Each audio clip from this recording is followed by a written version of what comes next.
ಎಲ್ರಿಗೂ ನಮಸ್ಕಾರ. ಹೆಲ್ಲೋ ಆ್ಯಪ್ನಲ್ಲಿ ಕೆಲಸ ಮಾಡ್ತಿರ್ಬೇಕಾದ್ರೆ ಗೊತ್ತಿಲ್ಲದ ತಪ್ಪು ಬ್ಲಾಕ್ನಲ್ಲಿ ಡೇಟಾ ಎಂಟ್ರಿ ಮಾಡಿಬಿಟ್ಟಿದ್ದೀರಾ? ಅಯ್ಯೋ, ಇದೇನಪ್ಪ ಆಯಿತು ಅಂತ ಚಿಂತೆ ಮಾಡಬೇಡಿ. ಪ್ರತಿಯೊಂದು ತಪ್ಪನ್ನು ಸರಿಪಡಿಸಕ್ಕೆ ಒಂದು ಅಧಿಕೃತ ವಿಧಾನ ಇದೆ. ಈ ವಿಶ್ಲೇಷಣೆಯಲ್ಲಿ ಪ್ರತಿಯೊಂದು ಸನ್ನಿವೇಶವನ್ನು ಹೇಗೆ ನಿಭಾಯಿಸಬೇಕು ಅಂತ ಹಂತವಾಗಿ ನೋಡೋಣ. ಹೌದು, ಕೆಲವೊಮ್ಮೆ ಹಾಗಾಗುತ್ತೆ. ಕೆಲಸದ ಒತ್ತಡದಲ್ಲಿ ಒಂದು ಬ್ಲಾಕ್ ಡೇಟಾವನ್ನ ಇನ್ನೊಂದರಲ್ಲಿ ಹಾಕ್ಬಿಡ್ತೀವಿ. ಆದ್ರೆ ಇದು ದೊಡ್ಡ ಸಮಸ್ಯೆನಲ್ಲ. ಇದಕ್ಕಾಗಿಯೇ ಒಂದು ಅಧಿಕೃತ ಕಾರ್ಯವಿಧಾನ ಇದೆ. ಬನ್ನಿ ಅದನ್ನು ಹಂತವಾಗಿ ಅರ್ಥ ಮಾಡ್ಕೊಳ್ಳೋಣ. ಸರಿ, ಯಾವುದೇ ತಪ್ಪನ್ನ ಸರಿ ಮಾಡೋಕ್ಕೂ ಮುಂಚೆ ನಾವೇ ಕೇಳ್ಕೋಬೇಕಾದ ಒಂದೇ ಒಂದು ಮುಖ್ಯವಾದ ಪ್ರಶ್ನೆ ಇದೆ. ನೀವು ಎಂಟ್ರಿ ಮಾಡಿರೋ ಡೇಟಾ ಸರ್ವರ್ ಜೊತೆ ಸಿಂಕ್ ಆಗಿದ್ಯಾ ಅಥವಾ ಇಲ್ವಾ? ಈ ಪ್ರಶ್ನೆಗೆ ಸಿಗೋ ಉತ್ತರವೇ ನಮ್ಮ ಮುಂದಿನ ಎಲ್ಲಾ ಹಂತಗಳನ್ನು ನಿರ್ಧರಿಸುತ್ತೆ. ನೋಡಿ, ಇಲ್ಲಿಂದ ಮುಂದೆ ಹೋಗೋಕೆ 2 ದಾರಿಗಳಿವೆ. ನಿಮ್ಮ ಡೇಟಾ ಇನ್ನೂ ಸಿಂಕ್ ಆಗಿಲ್ಲ ಅಂದ್ರೆ ಅದನ್ನ ಸರಿ ಮಾಡೋದು ತುಂಬಾ ಸುಲಭ. ನೀವೇ ನಿಮ್ಮ ಡಿವೈಸ್ನಲ್ಲೇ ಅದನ್ನ ಸರಿಪಡಿಸ್ಬೋದು. ಆದ್ರೆ ಒಮ್ಮೆ ಡೇಟಾ ಸಿಂಕ್ ಆಯ್ತು ಅಂದ್ರೆ ಆಗ ಪ್ರೊಸೀಜರ್ ಸ್ವಲ್ಪ ಚೇಂಜ್ ಆಗುತ್ತೆ. ಅದಕ್ಕೆ ನಮ್ಮ ಮೇಲಧಿಕಾರಿಗಳ ಸಹಾಯ ಕೂಡ ಬೇಕಾಗುತ್ತೆ. ಈ 2 ಸನ್ನಿವೇಶಗಳನ್ನು ಈಗ ನೋಡೋಣ. ಸರಿ, ಹಾಗಾದ್ರೆ ಮೊದಲನೇ ಸಿನಾರಿಯೋ ನೋಡೋಣ. ಇದು ತುಂಬಾನೇ ಕಾಮನ್ ಆಗಿ ಆಗುವಂಥದ್ದು. ಅಂದ್ರೆ ಒಂದೇ ಗ್ರಾಮ ಅಥವಾ ವಾರ್ಡ್ ಒಳಗಡೆ ಇರೋ ಬೇರೆ ಬೇರೆ ಬ್ಲಾಕ್ಗಳಲ್ಲಿ ಡೇಟಾ ಅದಲು ಬದಲಾದ್ರೆ ಏನ್ ಮಾಡಬೇಕು ಅನ್ನೋದನ್ನ ನೋಡೋಣ. ಮೊದಲಿಗೆ ತುಂಬಾನೇ ಸುಲಭವಾಗಿರೋ ಸನ್ನಿವೇಶವನ್ನ ನೋಡೋಣ. ನೀವು ಎಂಟರ್ ಮಾಡಿರೋ ತಪ್ಪು ಡೇಟಾ ಇನ್ನೂ ಸರ್ವರ್ಗೆ ಸಿಂಕ್ ಆಗಿಲ್ಲ ಅಂತ ಇಟ್ಕೊಳ್ಳಿ. ಅದೃಷ್ಟವಶಾತ್ ಇದಕ್ಕೊಂದು ಸಿಂಪಲ್ ಸೊಲ್ಯೂಷನ್ ಇದೆ. ಇದನ್ನ ನೀವೇ ಸರಿಪಡಿಸ್ಕೋಬಹುದು. ಈ 3 ಸಿಂಪಲ್ ಸ್ಟೆಪ್ಸ್ ನೆನ್ಪಿಟ್ಕೊಳ್ಳಿ. ಫಸ್ಟ್, ಆಪ್ನಲ್ಲಿರೋ ಎಲ್ಲಾ ಡೇಟಾವನ್ನ ಒಂದು ಪೇಪರ್ ಮೇಲೆ ನೀಟಾಗಿ ಬರ್ಕೊಳ್ಳಿ. ಸೆಕೆಂಡ್, HLO ಆಪ್ ಅನ್ನ ಅನ್ಇನ್ಸ್ಟಾಲ್ ಮಾಡಿ ಮತ್ತೆ ಪ್ಲೇಸ್ಟೋರ್ನಿಂದ ಇನ್ಸ್ಟಾಲ್ ಮಾಡಿ. ಥರ್ಡ್, ನೀವು ಬರ್ಕೊಂಡಿದ್ದ ಡೇಟಾವನ್ನ ಈ ಸರಿಯಾದ ಬ್ಲಾಕ್ಗೆ ಹುಷಾರಾಗಿ ಮತ್ತೆ ಎಂಟ್ರಿ ಮಾಡಿ. ಒಂದು ವಿಷಯ ನೆನಪಿರ್ಲಿ, ಡೇಟಾ ಸಿಂಕ್ ಆಗಿಲ್ಲ ಅಂದ್ರೆ ಯಾವುದೇ ತರಹದ ತಪ್ಪಿಗೂ ಇದೇ ಸೊಲ್ಯೂಷನ್. ಸರಿ, ಈಗ ಇನ್ನೊಂದು ಸಾಧ್ಯತೆ ನೋಡೋಣ. ಒಂದು ವೇಳೆ ಡೇಟಾ ಆಲ್ರೆಡಿ ಸಿಂಕ್ ಆಗಿಬಿಟ್ಟಿದ್ರೆ ಹುಷಾರ್, ಇಲ್ಲಿ ಅನ್ಇನ್ಸ್ಟಾಲ್ ಮಾಡೋ ಮೆಥಡ್ ವರ್ಕ್ ಆಗಲ್ಲ. ಇದಕ್ಕೆ ಬೇರೆನೇ ಪ್ರೊಸೀಜರ್ ಇದೆ. ಇದರಲ್ಲಿ ನಿಮ್ಮ ಸೂಪರ್ವೈಸರ್ ಪಾತ್ರ ಕೂಡ ಇರುತ್ತೆ. ಈ ಪ್ರೊಸೀಜರ್ನ ಸರಿಯಾಗಿ ಕೇಳಿಸ್ಕೊಳ್ಳಿ. ಎನ್ಯೂಮರೇಟರ್ ಆಗಿ ನಿಮ್ಮ ಮೊದಲನೇ ಮತ್ತು ಅತಿ ಮುಖ್ಯವಾದ ಕೆಲಸ ಅಂದ್ರೆ ಈ ವಿಷಯವನ್ನ ತಕ್ಷಣ ನಿಮ್ಮ ಮೇಲಾಧಿಕಾರಿಗಳಿಗೆ ತಿಳಿಸೋದು. ಅಷ್ಟೇ.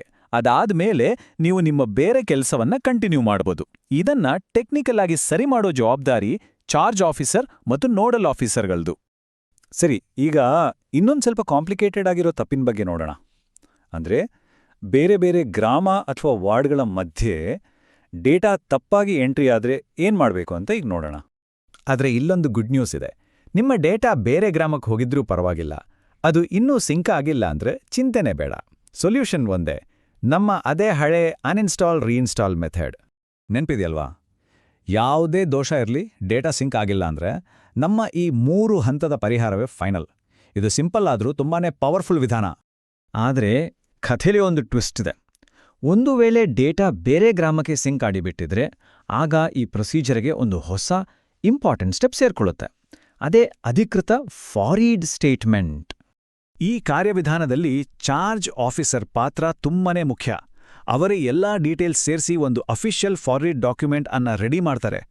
ಇಲ್ಲೂ ಕೂಡ ಎನ್ಯೂಮರೇಟರ್ ಆಗಿ ನಿಮ್ಮ ಜವಾಬ್ದಾರಿ ಕ್ಲಿಯರ್ ಆಗಿದೆ. ವಿಷಯವನ್ನ ರಿಪೋರ್ಟ್ ಮಾಡಿ ನಿಮ್ಮ ಕೆಲಸವನ್ನ ಮುಂದುವರಿಸಿ. ಹಾಗಾದ್ರೆ ಆ ಫಾರ್ವರ್ಡ್ ಸ್ಟೇಟ್ಮೆಂಟ್ ನೋಡಕ್ಕೆ ಹೇಗಿರುತ್ತೆ? ಇಲ್ಲಿದೆ ನೋಡಿ. ಇದು ಅದರ ಅಫಿಷಿಯಲ್ ಫಾರ್ಮ್ಯಾಟ್. ಯಾವೆಲ್ಲ ಜಾಗದಲ್ಲಿ ಏನೇನ್ ತುಂಬಿಸಬೇಕು ಅನ್ನೋದು ಇದರಲ್ಲಿ ಕ್ಲಿಯರ್ ಆಗಿ ಗೊತ್ತಾಗುತ್ತೆ. ಸರಿ, ಈಗ ನಮ್ಮ ಕೊನೆಯ ಸಿನಾರಿಯೋಗೆ ಬರೋಣ. ಒಂದಕ್ಕಿಂತ ಹೆಚ್ಚು ಬ್ಲಾಕ್ಗಳ ಡೇಟಾವನ್ನ ಒಂದೇ ಒಂದು HLBಯಲ್ಲಿ ತಪ್ಪಾಗಿ ಎಂಟರ್ ಮಾಡಿದ್ರೆ ಏನ್ ಮಾಡಬೇಕು? ಈಗಾಗ್ಲೇ ನಿಮ್ಗೊಂದು ಪ್ಯಾಟರ್ನ್ ಅರ್ಥ ಆಗಿರ್ಬೇಕು. ಹೌದು, ನಿಮ್ಮೂಹೆ ಸರಿ. ಇಲ್ಲೂ ಕೂಡ ಡೇಟಾ ಸಿಂಕ್ ಆಗಿಲ್ಲ ಅಂದ್ರೆ ಸೊಲ್ಯೂಷನ್ ನಿಮ್ಗೆ ಆಲ್ರೆಡಿ ಗೊತ್ತಿದೆ. ನಮ್ಮ ಅದೇ ಸ್ಟ್ಯಾಂಡರ್ಡ್ ಪ್ರೊಸೀಜರ್, ಡೇಟಾ ಬರ್ಕೊಳ್ಳಿ, ಆಪ್ ರೀಇನ್ಸ್ಟಾಲ್ ಮಾಡಿ ಮತ್ತು ಸರಿಯಾಗಿ ಮತ್ತೆ ಎಂಟ್ರಿ ಮಾಡಿ. ಸರಿ, ಈ ಸಿನಾರಿಯೋದಲ್ಲಿ ಡೇಟಾ ಸಿಂಕ್ ಆಗಿದ್ರೆ ಇಲ್ಲಿ ಸೊಲ್ಯೂಷನ್ ಸ್ವಲ್ಪ ಡಿಫ್ರೆಂಟ್ ಆಗಿದೆ. ಈ ಸಲ ಎನ್ಯೂಮರೇಟರ್ ಅವರೇ ನೇರವಾಗಿ ಡೇಟಾವನ್ನ ಎಡಿಟ್ ಮಾಡಬೇಕಾಗುತ್ತೆ.